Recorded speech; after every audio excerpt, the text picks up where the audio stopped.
Okay guys, welcome to the second tutorial on C Sharp, and in this we're going to be looking at declaring variables, okay? And a variable basically is it's just a placeholder for a value, okay? Now again, it's file, as I said, new project, console application, give it a name and click OK, okay? And I call mine test2.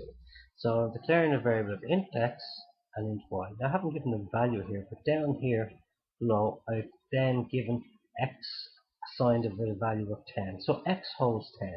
So then here I'm saying the next line that the value of y is the value of the variable x plus 78. Okay? Your console.readline y, so you want to see the value of y. That should be 88 because that was that. Again, the read line is left open in order that we can see it on the screen and it won't disappear. Okay? So if we were to run that, we get 88, as you can see here. Okay? 88, simple enough. So again, look at this. This is a variable int an x is assigned 10, y is being assigned to the variable x plus 78. We're printing it here, and we're holding the line open here so we can see it without the computer flashing straight off, and we don't get to see the value.